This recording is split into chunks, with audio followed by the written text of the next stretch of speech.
Okay, quick little story here. I speak to a lot of people. Usually when people have book calls book me, like, a week or two in advance, I always do a quick little touch base.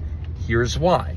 First and foremost, I do want to make sure they're a real person. We do live in the world of AI mechanisms and spam bots, right? So that is a real thing here.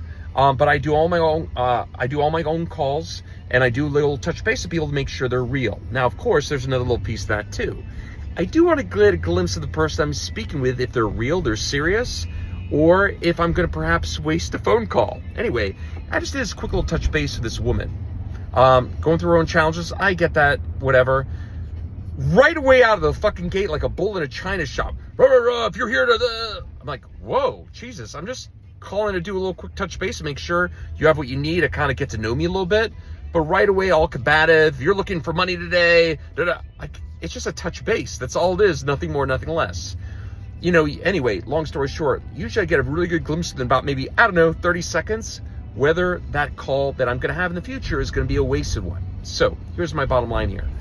I love what I do, and I always make sure people are going the right direction. Even if they don't work with me, I'll make sure people go in the right direction to change their life. Question for you. If you're going through a tough time, are you a combative asshole? If you're fighting with people, arguing with people, if you're more concerned with getting your way and holding your boundaries than making sure people are enjoying your company, you're going to lose. Maya Angelou says it best. People forget what you say, they remember how you made them feel. How are you making people feel?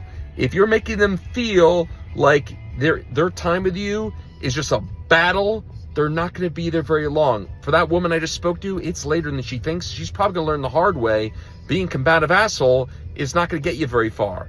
Ultimately, the decision to be in that relationship is going to be an emotional one. And if I was her husband, honestly, I would kind of run. I'd understand. Of course, I have to keep things kind of respectful, because it's like, you know what?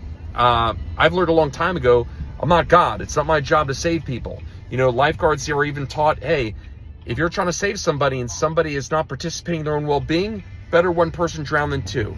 At the end of the day, I have to manage my own energy, and I'm not here to convince people. And if someone is going to show up like that right out of the gate, I'm just going to let them go and learn their own lesson the hard way. For many people, pain will be their biggest teacher, and I don't want pain to be the biggest teacher for you. So if you're having a really tough time in your relationships and you're finding yourself being a combative asshole, that's not going to work out too well. Anyway, hope this was helpful. If you liked the video, enjoyed the video, if it resonates, even if you necessarily like it, but you appreciate it, please like or subscribe. If you got a friend who's having a really, really tough time and sad and angry and can't get out of their own way and has, been doing deep dive work for 10 years, it's not your job to save them. Send them my way. I'll show them a different direction to go. They'll make their life a lot more enjoyable. Even if the relationship doesn't work out with that person, I'll help them enjoy their own company, which is a great fucking start, by the way. Anyway, have a great day. Talk to you soon. Bye-bye.